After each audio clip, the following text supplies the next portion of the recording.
Hello friends, एक बार फिर से स्वागत है आपका हमारे YouTube channel Sikar study point पर। दोस्तों, आज के इस वीडियो में बात करने वाले हैं 30 इंपॉर्टेंट क्वेश्चनों की। ये सीरीज हमारी हर रोज़ आती है।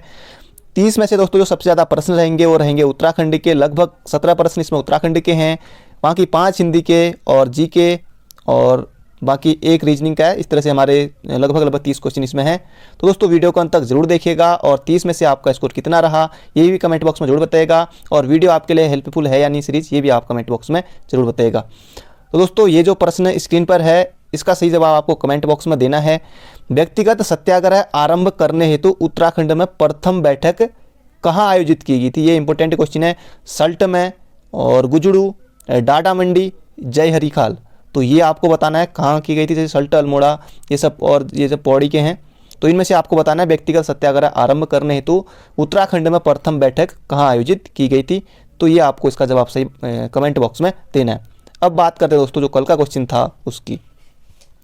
कल का जो क्वेश्चन था, श्रीदेव सुमन की मृत्यु की जांच हेतु जिस समिति का गठन किया गया था उसकी अध्यक्षता किसने की थी? तो उसकी जो अध्यक्षता की थी बद्रीदत्त पांडे ने की थी। लगभग सभी ने उसका सही उत्तर दिया है। तो दोस्तों अच्छा क्वेश्चन था, वो भी एग्जाम में प्रश्न बन सकता है क्योंकि उसमें बैरिस्टर मुकुंदी लाल भी ऑप्शन में थे। इस तरह से गोविंद वल्लभ पंत भी ऑप्शन में थे। तो इस तरह से थोड़ी उसमें क्योंकि बैरिस्टर मुकुंदी लाल की तरफ, क्योंकि जिन्होंने नहीं पढ़ा वो लोग जाहिर सी बात है कि उसकी तरफ जरूर जा सकते थे। ऑप्शन जो बैरिस्टर मुकुंदी लाल था उसमें, लेकिन आपने सही पढ़ा था, जो बैरिस्टर मुकुंदी लाल ने नहीं बद्रीदत्त पांडे ने उसकी अध्यक्षता की थी।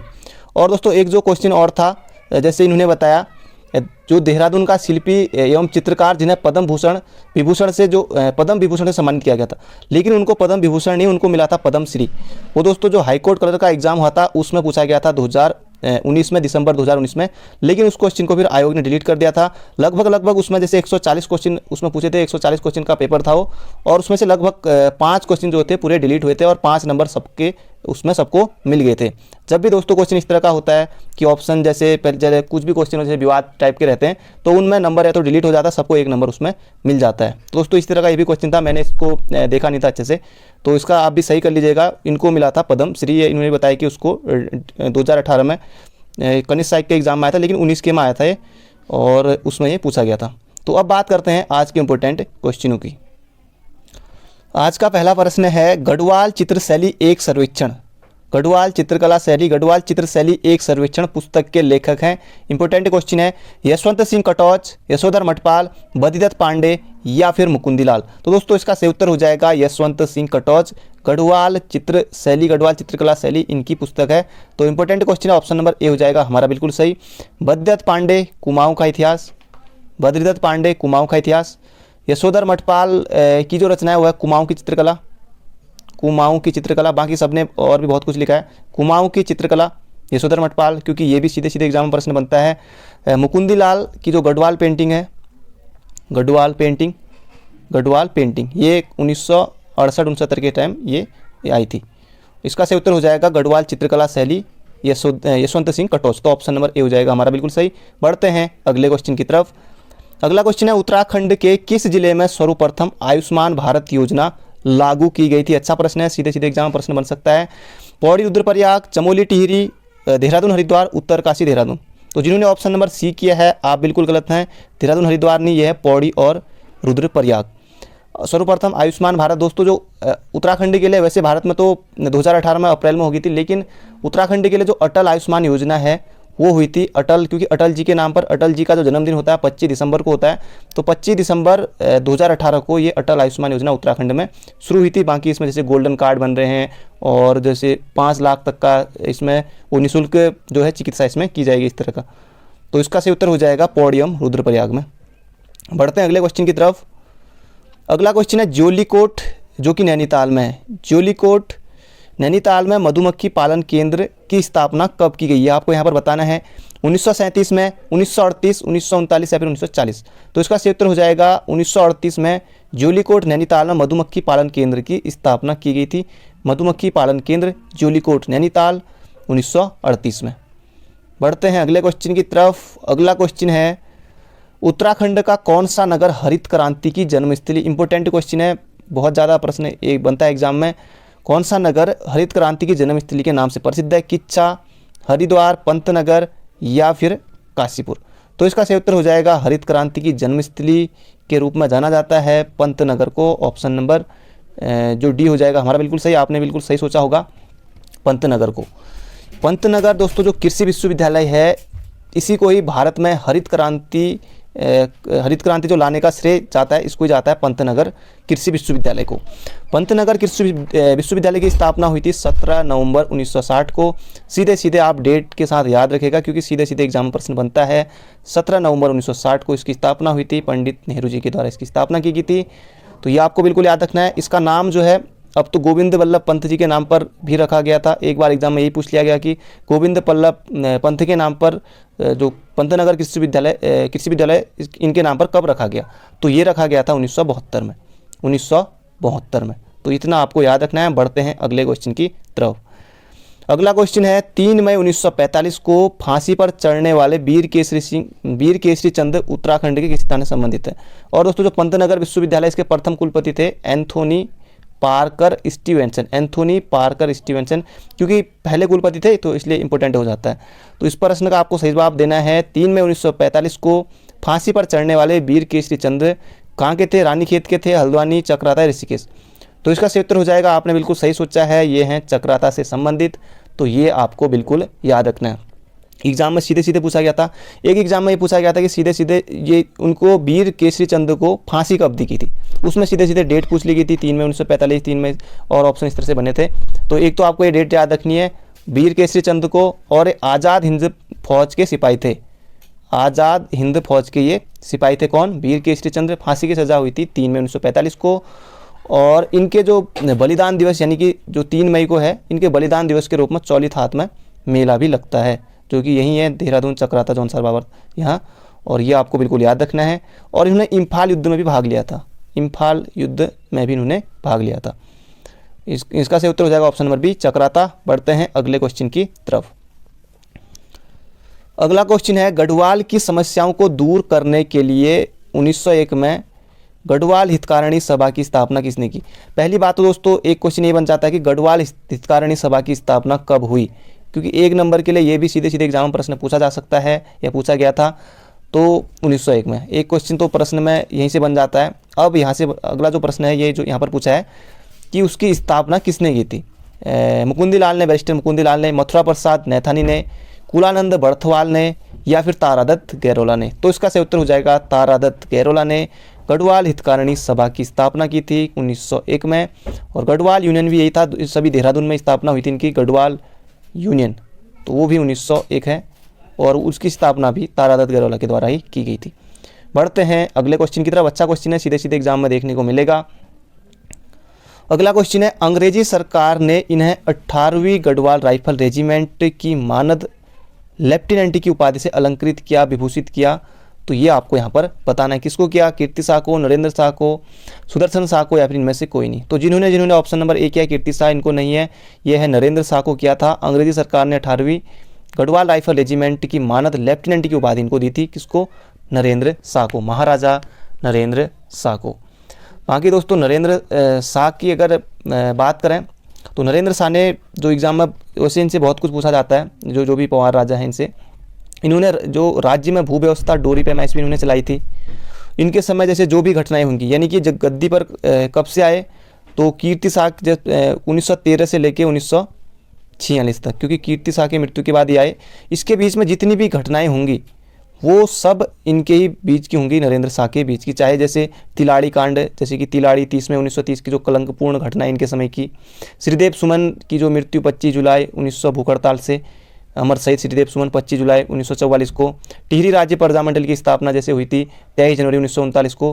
वहाँ की जो भी इनके बीच में सारी घटनाएं, जैसे टिहरी हाईकोर्ट, जैसे पूरे भारत में जनगणना, जैसे 1921 में टिहरी में जनगणना कब हुई 1921 में, तो बहुत सारी घटनाएं नरेंद्र शाह से संबंधित है। इन्होंने जो है नरेंद्र नगर में भी अपनी राजधानी बनाई थी 1925 में।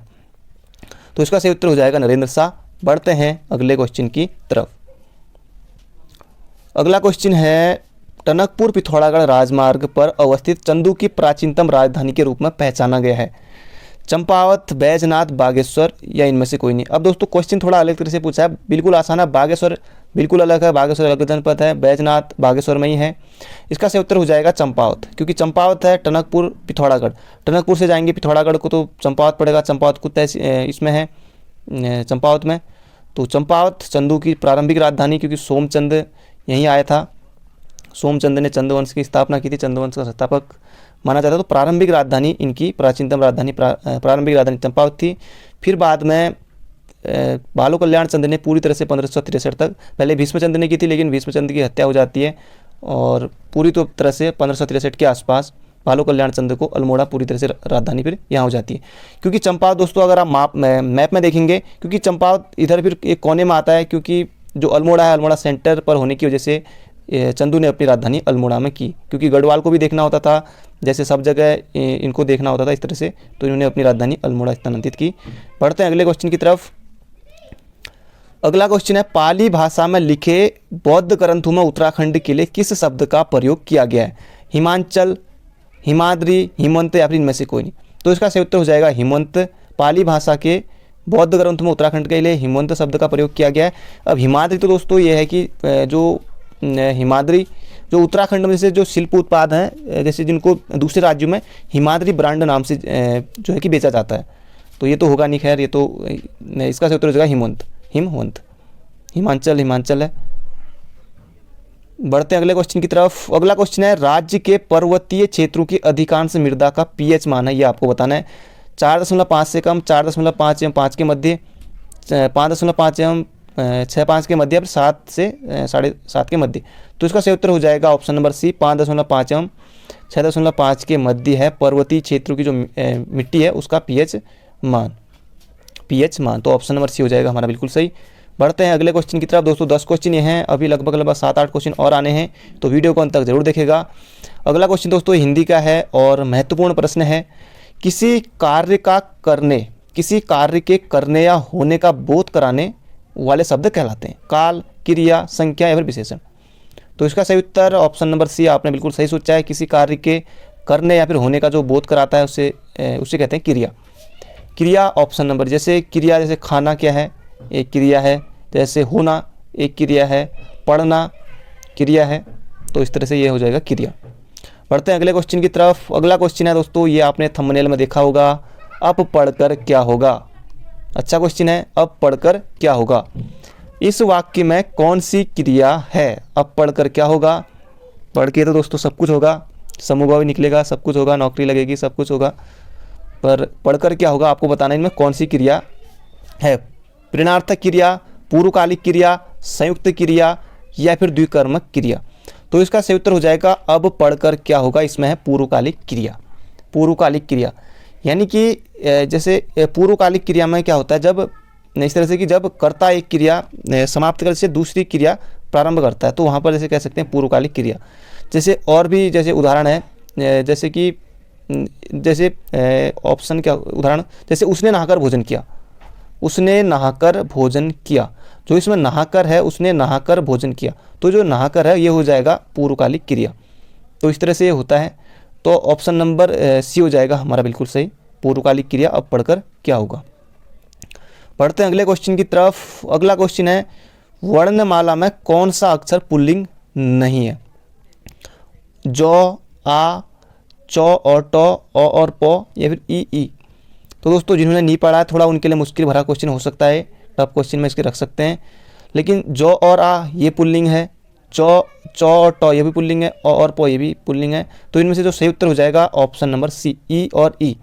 जैसे स्त्रीलिंग में कैसे आगे, जैसे स्त्री लिखते हैं हम, स्त्री, ई की आ रहा है ना स्त्री, जैसे नदी, न दी ई, तो न दी ई, तो ये स्त्री पुल्लिंग नहीं है, तो ये हो जाएगा स्त्रीलिंग, तो ई। तो ऑप्शन नंबर सी हो जाएगा हमारा बिल्कुल सही। अगला क्वेश्चन है, अब दोस्तों एक मुहावरा यहाँ पर आ गया है, जरूर आता है मुहावरे से प्रश्न। इन प्रश्नों में कुछ मुहावरे दिए गए हैं, प्रत्येक के नीचे 4 वैकल्पिक अर्थ दिए गए हैं और मुहावरे का सही अर्थ चुनना है। ये जो मुहावरा है इसका सही अर्थ आपको बताना है। अपना रंग जमाना, इसका प्रभावित करना अर्थ होगा, या उपेक्षा करना होगा, या किसी की बात न सुनना होगा, या फिर सेकी बघारना। तो इसका सही उत्तर हो जाएगा अपना रंग जमाना। प्रभावित करना आपने बिल्कुल समझ लिया होगा, क्योंकि अपना रंग जमाना यानी कि प्रभावित करना। बाकी सेकी बघारना ये तर्कसंगत नहीं लग रहा है। उपेक्षा करना ऐसा भी कुछ ढंग का नहीं है, ये किसी की बात ना सुनना ऐसा भी नहीं है। अपना रंग जमाना प्रभावित प्रभावित करना। तो ऑप्शन नंबर ए हो जाएगा हमारा बिल्कुल सही।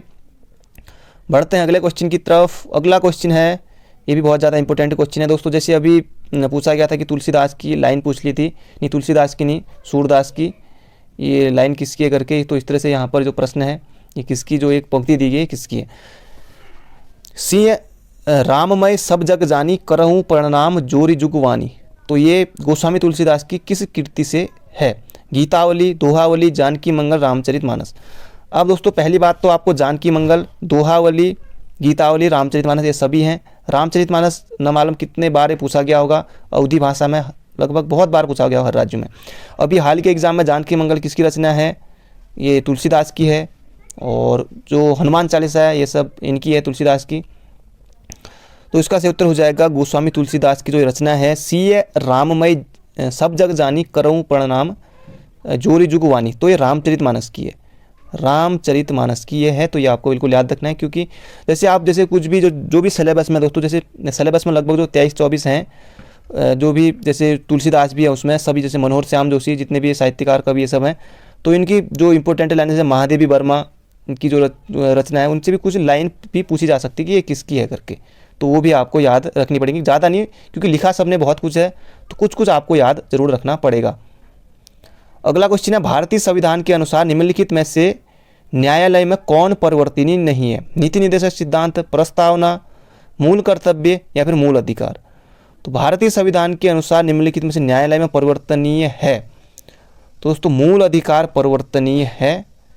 मूल अधिकार जो है दिया गया 12 से लेकर 35 तक, अनुच्छेद 12 से लेकर 35 तक मूल अधिकार हैं।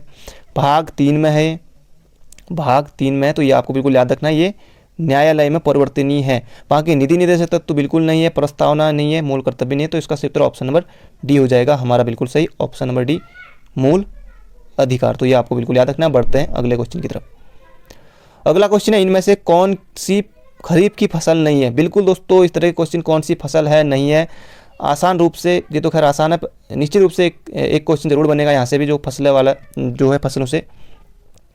मक्का और चावल खरीफ की फसल नहीं है, आपको बताना है। अरहर और सोयाबीन, गेहूं और जौ, रागी और मूंगफली। अब दोस्तों गेहूं यहाँ पर दिख गया, भले आप जौ के बारे में नहीं, क्योंकि गेहूं जो एक ही साथ बोते हैं, तो जहाँ गेहूं दिख गया इतना कुछ और होता तो जैसे गेहूं दे दिया, तो गेहूं को तो सभी जानते हैं क्योंकि गेहूं रबी की फसल है। तो गेहूं और जो कौन सी खरीफ की फसल नहीं है, तो ये गेहूं और जौ रबी की फसल, ऑप्शन नंबर सी हो जाएगा हमारा बिल्कुल सही। जैसे मक्का, चावल, अरहर, सोयाबीन, रागी, जैसे मडुआ रागी, मूंगफली, ये सब इसकी फसल हो जाएंगी खरीफ की। तो इसका सही उत्तर ऑप्शन नंबर सी। बढ़ते हैं अगले क्वेश्चन की तरफ। अगला क्वेश्चन है, सूची 1 को सूची 2 के साथ मिलान कीजिए और नीचे दिए विकल्पों में से सही उत्तर चुनिए। अब दोस्तों ये जो एक तरफ झील दिए हुए, एक तरफ जो राज्य दिए हुए हैं, ये 1 नंबर के लिए भी एग्जाम में पूछा जाता है। जैसे एक ही पूछ देगा, पुलिकट झील का है, सांबर झील का है, कई बार बना प्रश्न है। यहाँ पर 4 हैं तो अच्छा प्रश्न है। जैसे जो बड़े एग्जाम होते हैं इस तरह के क्वेश्चन जरूर बनते हैं। आप इनके बारे में लगभग सभी के बारे में जानते होंगे। पुलिकट झील, जैसे चिल्का झील दोस्तों सभी को पता है, चिल्का झील उड़ीसा में है। वुलर झील जे&के है। सांबर झील राजस्थान में है। पुलिकट झील तमिलनाडु में। तो ए का 3 तमिलनाडु, बी का 1, तो यही दिख रहा है पहला ऑप्शन, तो यही होगा। आप यहीं ऑप्शन तो याद मत रखें, लेकिन ये जरूर याद रखें, पुलिकट झील तमिलनाडु में है, वुलर झील जे&के, सांबर झील राजस्थान, चिल्का झील उड़ीसा। तो 1 नंबर आपका पक्का। बढ़ते हैं अगले क्वेश्चन की तरफ। अगला क्वेश्चन है, किस पंचवर्षीय योजना को अर्थव्यवस्था के उदारीकरण के रूप में भी जाना जाता है। 7वीं, 8वीं, 9वीं या फिर 10वीं। तो दोस्तों 8वीं पंचवर्षीय योजना को अर्थव्यवस्था के उदारीकरण के रूप में भी जाना जाता है, जो कि 8वीं पंचवर्षीय योजना की बात करें तो 1992 से 97 के टाइम में थी। तो 8वीं पंचवर्षीय योजना उदारीकरण के रूप में जाना जाता है। बढ़ते हैं अगले क्वेश्चन की तरफ। अगला क्वेश्चन है, निम्नलिखित में से कौन सी घटनाएं कालाक्रम में सही है। यानी कि इनमें से आपको बताना कौन पहले हुआ है। अच्छा क्वेश्चन है दोस्तों। कई बार सीधे 1 नंबर के लिए कैबिनेट मिशन कब आया, भारत छोड़ो आंदोलन कब हुआ था, सविनय अवज्ञा आंदोलन कब प्रभावी हुआ था। 1 नंबर के लिए भी अलग अलग से बना है, पर यहाँ पर आपको क्रम से बताना है। तो दोस्तों इसका सही उत्तर आपको ढूंढना पड़ेगा। जैसे आपको सभी पता है, जैसे ऑप्शन के हिसाब से करते हैं। सबसे पहले दोस्तों जैसे ऑप्शन नंबर डी है, सविनय अवज्ञा आंदोलन कैबिनेट मिशन, पर भारत छोड़ो आंदोलन तो 1942 में होता। भारत छोड़ो आंदोलन कहाँ पहले हो जाएगा, कैबिनेट मिशन इसमें सबसे पहले दे रखा है, तो ये तो बिल्कुल ही नहीं होगा, कैबिनेट मिशन अंत में आएगा। तो इसका सही उत्तर हो जाएगा सविनय अवज्ञा आंदोलन सबसे पहले, भारत छोड़ो और कैबिनेट मिशन। सविनय अवज्ञा आंदोलन कब हुआ था, तो 1930 में। 1930 में, भारत छोड़ो फिर उसके बाद 1942 में, और कैबिनेट मिशन 1946 में। तो इस तरह से क्रम से ये पूछा गया था। तो दोस्तों इंपॉर्टेंट क्वेश्चन था। आजकल दोस्तों जैसे आपको बताया देहरादून में बहुत सारे संस्थान हैं, सभी को पता है। और आजकल जैसे जो कोई 4 संस्थान दे दिए, उनमें से किसकी स्थापना सबसे पहले हुई थी या फिर किसकी स्थापना सबसे पहले बाद में हुई थी, इस तरह से प्रश्न बनेंगे और कुछ क्वेश्चन बनेंगे। और जैसे कि आपको पता है राष्ट्रीय उद्यान है हमारे राज्य में, वन्य जीव अभ्यारण्य है, इनमें से कौन सा राष्ट्रीय उद्यान की स्थापना सबसे पहले हुई थी या फिर किसके अंत में हुई थी। तो आपको पूरी डेट सही याद रखनी है, या फिर क्रम से मिलाने के लिए किसकी स्थापना हुई थी। तो फिर जो लोग सही से नहीं पढ़े रहते तो वहाँ पर एग्जाम में बेहोश होने की नौबत आ जाती है। तो आपको इस तरह से भी ध्यान देना है, इस तरह से भी पढ़ना है। उत्तराखंड के किस क्षेत्र में शीतोष्ण कटिबंधीय सदाबहार कोणधारी वन पाए जाते हैं। इंपॉर्टेंट क्वेश्चन है। लघु या मध्य हिमालय क्षेत्र में, शिवालिक क्षेत्र में, और दून क्षेत्र में, या फिर वृहद हिमालयी क्षेत्र में। दोस्तों इसका सही उत्तर हो जाएगा उत्तराखंड के किस क्षेत्र में शीतोष्ण कटिबंधीय जो सदाबहार कोणधारी वन पाए जाते हैं, ये पाए जाते हैं ऑप्शन नंबर जो ए हो जाएगा हमारा बिल्कुल सही, लघु या मध्य हिमालयी क्षेत्र में। ये जो दोस्तों शीतोष्ण कटिबंधीय जो है, इनकी जो ऊंचाई होती है लगभग 1800 से 3000 मीटर के बीच में होती है। और इस शीतोष्ण कटिबंधीय कोणधारी जो वन है ना, यहाँ का जो वृक्ष होता है वो चीड़, क्योंकि चीड़ वृक्ष जो है बहुत ज़्यादा जैसे उत्तराखंड में है, तो चीड़ ये सब आपने भली भांति जानते होंगे, परिचित होंगे। तो चीड़ से ये होता है इसका प्रमुख वृक्ष कोणधारी वन का, तो लघु या मध्य हिमालय में। तो बढ़ते हैं अगले क्वेश्चन की तरफ। अगला क्वेश्चन है ISP से क्या है, इसका आपको फुल फॉर्म बताना है। Internet service provider, internet system program, internet system provider, या इनमें से कोई नहीं। तो इसका सही उत्तर हो जाएगा ISP, internet service provider. Option number A हो जाएगा हमारा बिल्कुल सही। दोस्तों हर एग्जाम में लगभग कंप्यूटर से क्वेश्चन इस तरह के पूछे गए हैं। बढ़ते हैं अगले क्वेश्चन की तरफ। अगला क्वेश्चन है गलत युग्म का चयन कीजिए। एक तरफ पार्क दिए हुए हैं, नेशनल पार्क और सेंचुरी भी दी हुई है, और एक तरफ दिए हुए हैं जो जनपद हैं, कौन गलत है ये आपको बताना है।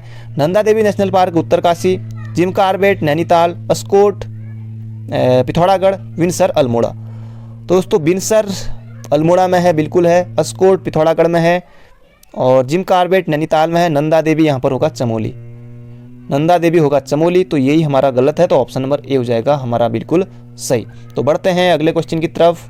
जैसे नंदा देवी 82 में, जिम कार्बेट 36 में, अस्कोट 1986 में, और विंसर की स्थापना हुई थी 1988 में, 1988 विंसर 1988 में हुई थी, अल्मोड़ा में स्थित है।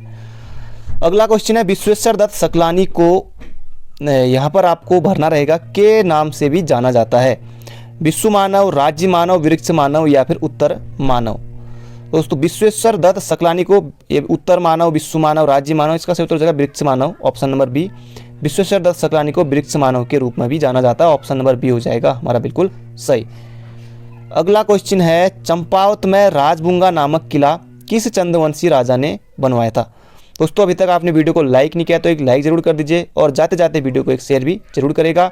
अभी तक आपने पिछले पार्ट नहीं देखे दोस्तों, ये सीरीज़ हमारी हर रोज़ आती है, तो प्लेलिस्ट में आकर आप देख सकते हैं, डिस्क्रिप्शन में भी लिंक है, आप वहाँ से भी देख सकते हैं। अगला क्वेश्चन है चंपावत में राजबुंगा किला नामक किस चंद्रवंशी राजा ने बनवाया था। विक्रमचंद, कृष्णचंद, रामचंद्र, सोमचंद। अब दोस्तों इनके बारे में जैसे कृष्णचंद, रामचंद, विक्रमचंद, तो आप ऑप्शन से समझ गए होंगे, इसका सही उत्तर हो जाएगा सोमचंद। सोमचंद ने चंपावत में राजबुंगा नामक किला बनाया था, और सोमचंद जब आया था, सोमचंद ही चंद्रवंश का संस्थापक है, तो इसने राजबुंगा किला ये बनाया था। तो बढ़ते हैं अगले क्वेश्चन की तरफ। अगला क्वेश्चन है मधुमिता विष्टे। मधुमिता विष्टे निम्न में से किस खेल की अंतर्राष्ट्रीय खिलाड़ी हैं।